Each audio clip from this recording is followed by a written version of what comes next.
It's Laura Eubanks of Design for Serenity with your succulent tip of the day and day 3 in Poway. And such a good omen. We got started today, started sinking plants, and found lunch.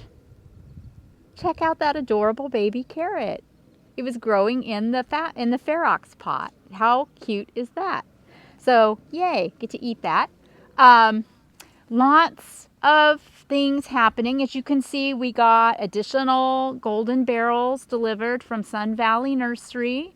They're going to be planted in my barrel colony down here, which will be very low profile.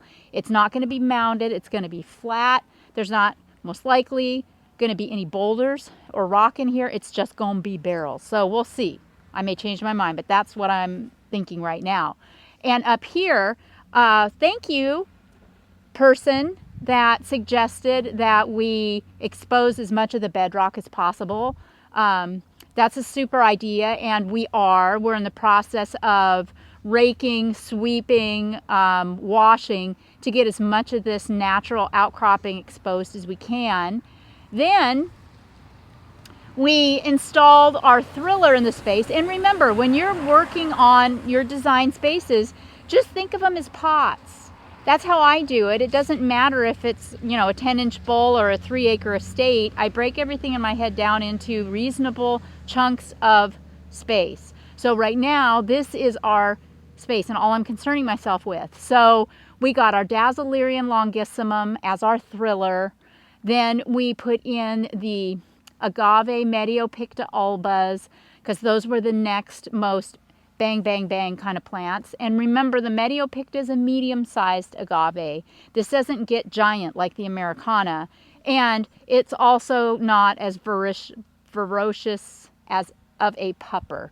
They can pup, but not like the Americana. So these will stay medium-sized. We got those in. Then we put in our agave blue glows. And also kind of a medium-sized agave. So the blue glows, the Mediopictas.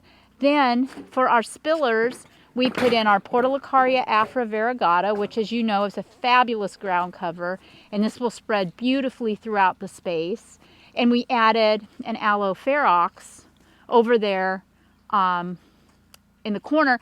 And I think there was a little bit of a disconnect. I'm going to ask our client to have her gardeners remove that weed tree over there. I can't with that.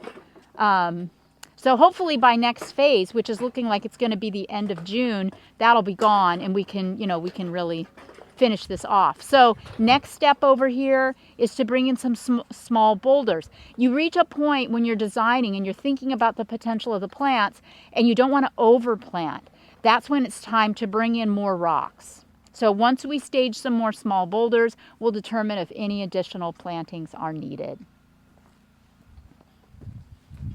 So we're putting the finished work on this side of the garden. Oh, that looks great, guys. We added a couple of more boulders over here.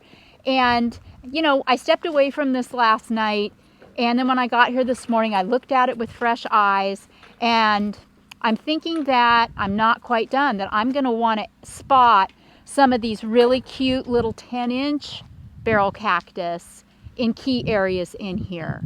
Greg is currently evaluating the low voltage. We're going to be doing well lights on all of the foundation plants here. And you guys have asked about showing the garden at night, and I would love for you to see these gardens illuminated, but it just doesn't translate very well in video. So you're just going to have to use your imaginations. So day 3 is in the books. I went ahead and had the guys add a few more boulders in here. We're also going to be edging with rubble. I added some little baby barrels, spotted some barrels in some spots. We're going to be doing, did I talk about the well lights, Hannah?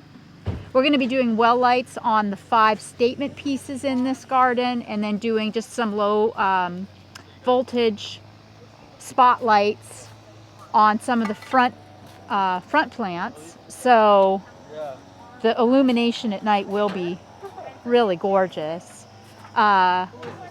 We we're about to plant the barrel cactus in the new barrel cactus colony, and then it occurred to me that we should probably rock the slope before we do that.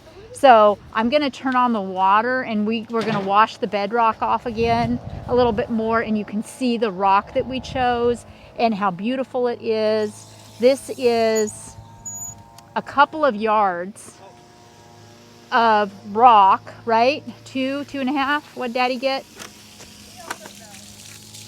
Okay. Like two yards, we'll say. And we got our nice bedrock exposed as best we could. Isn't that so pretty? Water it all down. Don't just focus on the bedrock. Yeah, we're going to get it all watered down for you. Clearly, you know, we're going to need some more rock. But you get the idea. This is going to be our rock of choice for this property for all the phases. Remember, tomorrow we're dark because Greg and I watch the succulent babies on Fridays. But we will be back at this on Saturday to finish up out here and to get going in the areas in the back around the pool. We will finish up on Tuesday of next week. So everybody have a wonderful weekend. Get out in your gardens, pick a spot, and make some magic.